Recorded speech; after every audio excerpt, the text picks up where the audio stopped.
Bonjour! Dis-moi en 5 minutes. 10 cuvinte în 5 minute.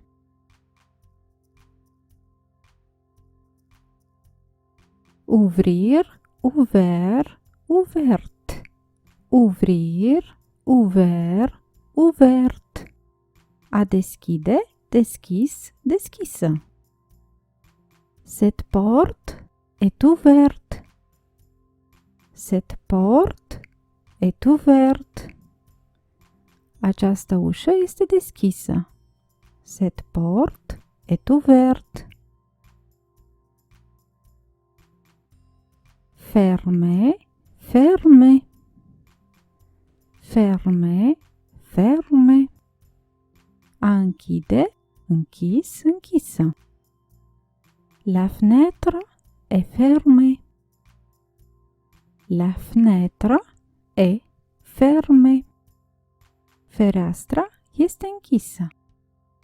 La fenêtre est fermée. Riche, riche. Bogat, bogată. Elle sera très riche. Elle sera très riche. Ea va fi foarte bogată. Elle sera très riche. Pauvre, pauvre. Sărac, săracă.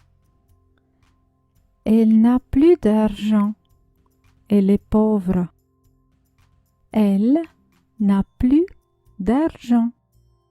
Elle est pauvre. Ea nu mai are bani. Ea este săracă. Elle n'a plus d'argent. Elle est pauvre.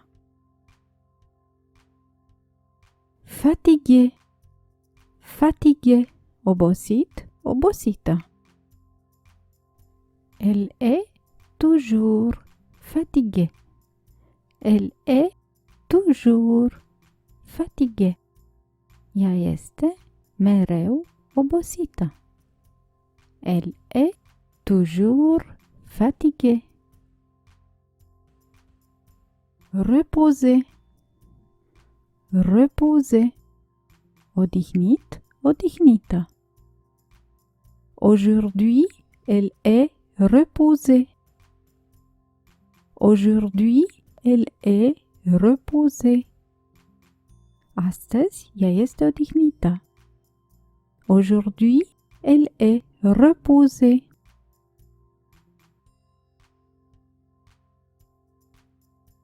Fameux, fameuse. Fameux, fameuse. Faimos, faimoasă. Elle est devenue fameuse.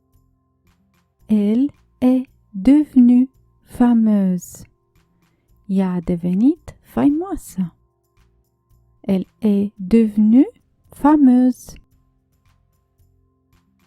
Inconnu, inconnu. Necunoscut, necunoscută. Une femme inconnue se trouve dans la salle. Une femme inconnue se trouve dans la salle. O femeie necunoscută se află în sală. Une femme inconnue se trouve dans la salle. Propre, sale. Propre, sale. Curat, curată. Murdar, murdară. Sa blouse est propre. Sa blouse est propre. Bluza ei este curată. Sa blouse est propre. Léger, lourd. Léger, lourd. Ușor, greu.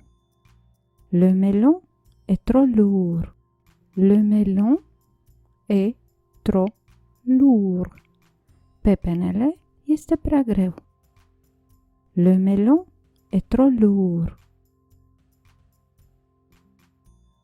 À bientôt, pe curând!